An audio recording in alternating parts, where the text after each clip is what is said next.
Hello दोस्तों, मैं अंकुर शुक्ला एक बार फिर से आ चुका हूँ। एक बार फिर से एक नई शुरुआत करने आ चुका हूँ, जहाँ पे पिछला सेशन हमारा कंप्लीट हो चुका है। तो हम फिर से आपका एक नया सेशन शुरू करने जा रहे हैं। और इस नए सेशन में आज की जो हमारी शुरुआत है वो कक्षा 10 के विज्ञान का पहला चैप्टर है। तो कक्षा 10 के जो हमारे कक्षा 9 के बच्चे जो 10 में जा रहे हैं, जो बच्चे अभी अभी 10 में पहुंचे हुए हैं, उनके लिए बहुत ही अच्छी खबर है कि आपके अंकुर सर जिस प्रकार पिछले साल मेहनत की, इसी तरह लगातार उसी में डबल मेहनत के साथ आपके साथ फिर से जुड़ने वाले हैं। तो आज की ये जो क्लास है मेरी विज्ञान का पहला चैप्टर, जिसका नाम रासायनिक अभिक्रिया एवं समीकरण, जो कक्षा 10 के विज्ञान में आपको सबसे पहला चैप्टर पढ़ना है, ठीक है ना।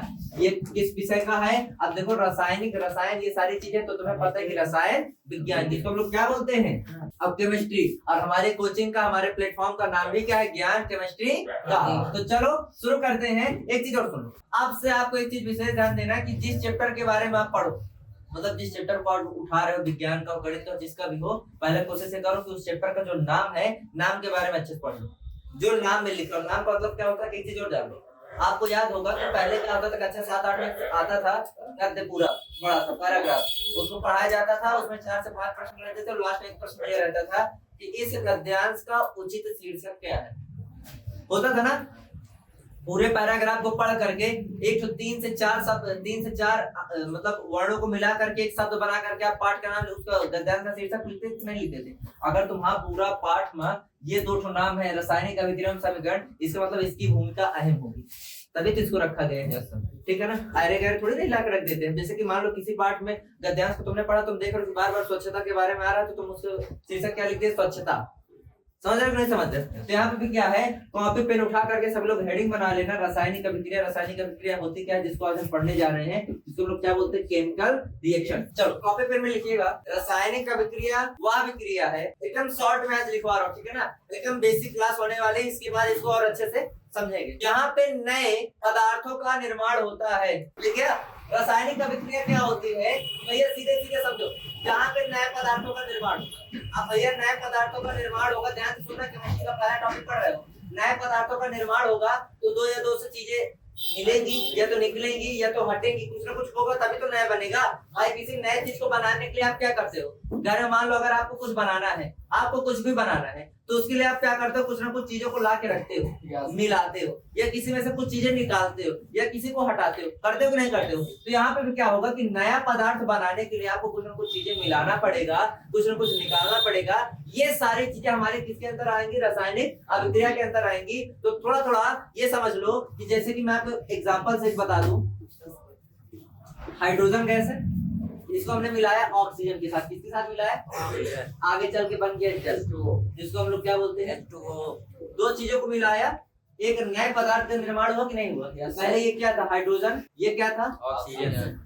आगे चल के किसका निर्माण हुआ? जल का।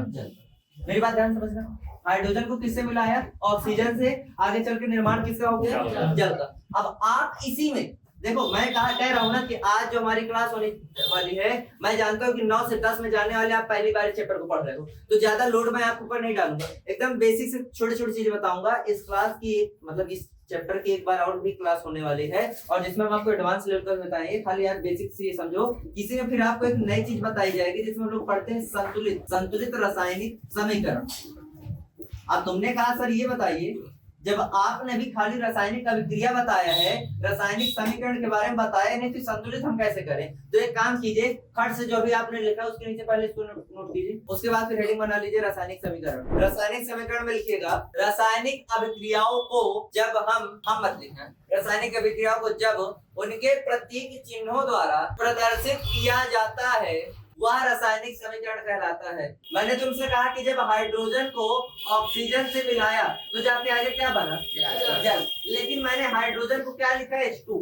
ऑक्सीजन को क्या लिखा? O2। जल को क्या लिखा? H2O। मतलब इन्हीं के मैंने किसका प्रयोग किया? इनका प्रतीक चिन्ह, इनका प्रतीक चिन्ह और इनका प्रतीक चिन्ह। तो इसको भी नीचे लिख लेना, H2 + O2।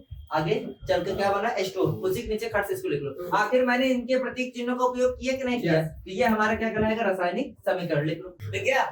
अब आपको थोड़ा सा संतुलित करना सिखाएंगे। संतुलित करने के लिए एकदम नॉर्मल से मेथड बता रहा हूँ, ठीक है ना। आपके एनसीईआरटी में डिब्बा खाना बना करके बहुत सारी चीजें बताई गई, एकदम नॉर्मल से मेथड। ये तो इधर क्या लिखा है? हाइड्रोजन, H लिख दो, और क्या है? O, ये लिख दो। इधर भी H है और क्या है, इधर हाइड्रोजन का एटम है, इधर हाइड्रोजन का एटम है, इधर ऑक्सीजन का एटम है, इधर ऑक्सीजन का एटम है। भैया ये दो दो तो ठीक है, लेकिन इधर ये दो है, इधर ये कितना है, एक। अब भैया संतुलित का मतलब क्या होता है कि इस साइड और इस साइड जो परमाणु हो उनकी संख्या बराबर हो। देखो हाइड्रोजनों की संख्या क्या है, बराबर है, लेकिन क्या ऑक्सीजन की संख्या बराबर है, नहीं है। तो हम खट से क्या करेंगे, यहाँ पे 2 का गुणा कर देंगे। कितने गुणा कर देंगे, 2 का। अब जैसे 2 का गुणा हुआ तो ये 2 का गुणा ऑक्सीजन में होगा तो 1 2 की कितना हो जाएगा, 2। और 2 का गुणा हाइड्रोजन में भी तो होगा, तो 2 दूनी भैया ऑक्सीजन। अब 2 2 हुआ तो हाइड्रोजन गड़बड़ा गया, तो मैंने कहा इधर भी 2 का गुणा कर दो, तो 2 दूनी 4। अब बताओ, इधर 4 हाइड्रोजन, इधर भी 4, इधर 2 ऑक्सीजन, इधर भी 2।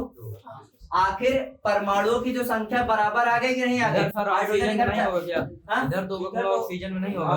देखो ये पूरा एक साथ है, ये पूरा क्या है, एक साथ। ये बीच में प्लस लगा, ये 2 ये अलग है, ये वाला अलग है, समझ रहे हो। लेकिन ये 2 का जब गुणा होगा तो ये H2O पूरा एक है, समझ रहे हो ना। इसलिए इसका गुणा इसमें भी हुआ, इसमें भी हुआ। समझ में आया, इसको नोट कर लीजिए, इधर समझना। अब इसके बाद संतुलित के बाद सबको मैंने बताया कि एकदम बढ़िया से एक्सप्लेन करके सारी चीजें बताऊंगा। आज खाली थोड़ा थोड़ा आपको ओवरव्यू दूंगा कि कौन कौन सी चीजें हैं। इसके बाद रासायनिक अभिक्रिया आप इसमें 4 प्रकार की पढ़ोगे। सबसे पहले पढ़ोगे संयोजन, इसके बाद आप ये चारों अभिक्रिया पढ़ेंगे, संयोजन, वियोजन, विस्थापन और द्विविस्थापन। इसके बाद 2 चीजें आप इसमें और देखोगे, 2 क्या 3 चीजें। एक आप देखोगे आप उपचयन, दूसरा नंबर आप देखोगे अपचयन, और तीसरा देखोगे आप रेडॉक्स। इसको बोलते हैं ऑक्सीडेशन, इसको बोलते हैं रिडक्शन, और इसको बोलते हैं इंग्लिश में रेडॉक्स। ठीक है, इस चैप्टर में यही सारी चीजें पढ़नी है। तो खाली आज इस वीडियो से ये आप जानकारी ले लो कि कौन कौन सी चीजें पढ़नी है। बाकी अगले वीडियो में आपको इसका पूरा फुल एक्सप्लेनेशन मिलने वाला है। तो ठीक है, मिलते हैं आप लोगों से अगले वीडियो में। तब तक के लिए जय हिंद, जय भारत, थैंक यू।